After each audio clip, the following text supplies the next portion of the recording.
चमन भाई, इस वक्त जो मंदिर के अंदर जो घंटा बजाते हैं उनको 18,000 रुपये मिलने वाले हैं, लेकिन जैसे वोट बैंक, बहुजन समाज के वोट बैंक से सरकार बनती है, बुद्धिस्ट होते हैं, उन लोगों को कुछ भी देने की बात नहीं कर रही है।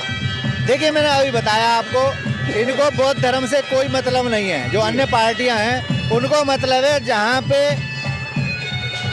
पे जो है अंधविश्वासी लोग आते हैं, जिनको कोई शिक्षा से मतलब नहीं है, उनको सिर्फ मतलब है कि आप पुजारी के तरीके से लिए, कोई आचार्य के तरीके से उनको बहका के, बहला के, फुसला के और जनता के वोट को गलत जगह डलवाना, ये उनका उद्देश्य होता है। इसीलिए लालच दिया गया है और ये लालच है, बस इन्हें मिलने वाला कुछ नहीं है।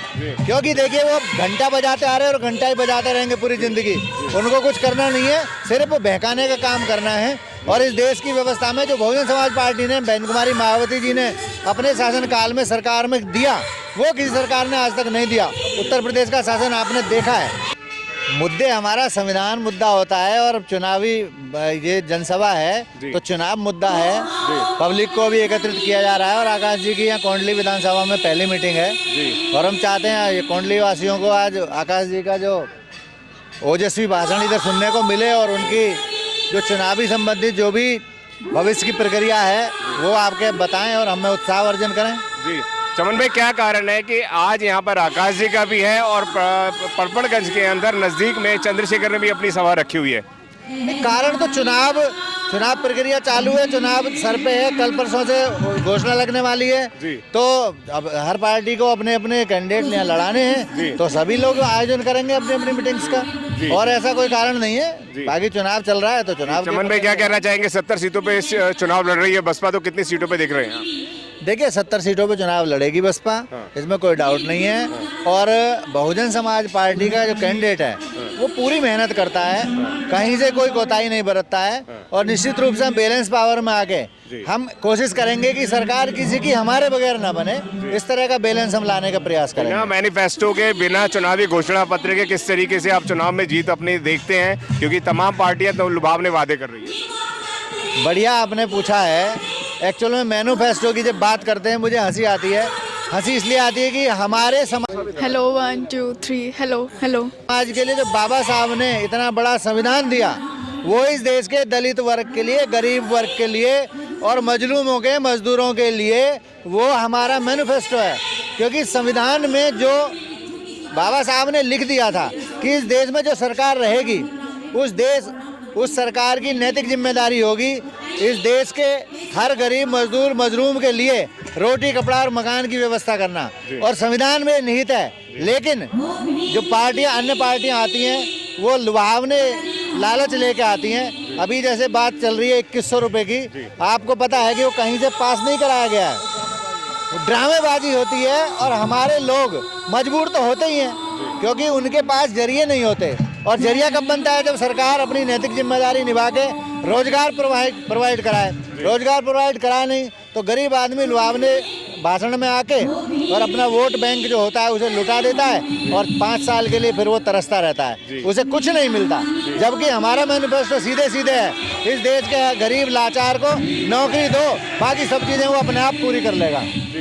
चमन भाई, इस वक्त जो मंदिर के अंदर जो घंटा बजाते हैं उनको 18,000 रुपये मिलने वाले हैं, लेकिन जैसे वोट बैंक, बहुजन समाज के वोट बैंक से सरकार बनती है, उनके जो अपने बुद्धिस्ट होते हैं, उन लोगों को कुछ भी देने की बात नहीं कर रही है। देखिए, मैंने अभी बताया आपको, इनको बौद्ध धर्म से कोई मतलब नहीं है। जो अन्य पार्टियां हैं उनको मतलब है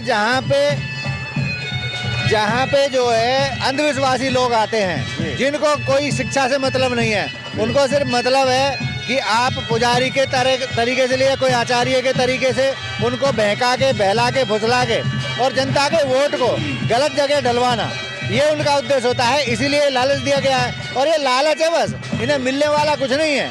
क्योंकि देखिए, वो घंटा बजाते आ रहे हैं और घंटा ही बजाते रहेंगे पूरी जिंदगी। उनको कुछ करना नहीं है, सिर्फ बहकाने का काम करना है। और इस देश की व्यवस्था में जो बहुजन समाज पार्टी ने, बहन कुमारी मायावती जी ने अपने शासनकाल में सरकार में दिया, वो किसी सरकार ने आज तक नहीं दिया। उत्तर प्रदेश का शासन आपने देखा है। किस तरीके से इन लुभावने वादों से बहुजन वोटर को वापस ला पाएंगे, आप बताएं? देखिए, बहुजन वोटर इंटैक्ट करने के लिए हमको डोर टू डोर कैंपेन करना पड़ेगा, क्योंकि मीडिया हमारा नहीं है, माफिया हमारे पास नहीं है, मनी हमारे पास नहीं है। तो हम अपना वोटर भी और अपना सपोर्टर भी, अपना मीडिया भी हमें स्वयं बनना होगा। हमारा हर कार्यकर्ता को डोर टू डोर जाके कैंपेन करके बताना होगा कि बाबा साहब की त्याग तपस्या और बलिदान और मान्यवर कांशीराम साहब की कुर्बानी और माननीय बहन कुमारी मायावती जी का संघर्ष अगर ये याद दिला दें तो वोटर इंटैक्ट होके बहुजन समाज पार्टी को वोट करेगा। अमित शाह के बयान को किस नज़र से देखते हैं? तमाम लोग बाबा साहब का नाम लेके फैशन बन गया इस तरीके के बयान। देखिए, अमित शाह का बयान ये सोची समझी साजिश है, क्योंकि अमित शाह जी जानबूझ के बाबा साहब का उन्होंने अपमान किया है और इसके खिलाफ बहन कुमारी मायावती जी ने अपनी पूरी आवाज़ उठाई है। बहुजन समाज पार्टी का हर कार्यकर्ता रोड पे आया, आपने देखा। अन्य किसी पार्टी ने बाबा साहब के सम्मान में कोई आवाज़ नहीं उठाई। इससे एक एक वोटर को ये जान लेना चाहिए कि बाबा साहब के लिए अगर कोई संघर्षरत है तो बहन कुमारी मायावती है और बहुजन समाज पार्टी है। क्या कहना चाहेंगे? पूरे देश दुनिया के लोग आपको सुन रहे हैं। मेरा एक ही बात है, एक ही कहना है, अगर इस देश के लोग जागरूक हो जाएं तो इस देश में बहुजन समाज पार्टी और बहन कुमारी मायावती जी को शासन सत्ता में स्थापित कर दें। जैसे 4 बार उत्तर प्रदेश में शासन चलाया, अगर बहन जी सेंटर में आएंगी तो इस देश का हर गरीब मजदूर मजलूम खुशहाल होगा, रोटी कपड़ा और मकान होगा हर व्यक्ति के पास और कोई मायूस मजबूर लाचार नहीं होगा। धन्यवाद सर। Thank you. जिसका आपको था बेसब्री से इंतज़ार, बहुजन समाज का ऐतिहासिक कैलेंडर 2025 अब आपके बीच आ गया है। आप अपना कैलेंडर आज ही बुक करवाएं। आप मुझे मेरे नंबर पर कॉल कर सकते हैं या अपना कैलेंडर बुक कराने के लिए मुझे व्हाट्सअप भी कर सकते हैं। मेरा नंबर है 9910886670। आप मुझे अभी कॉल करके अपना कैलेंडर बुक करा सकते हैं।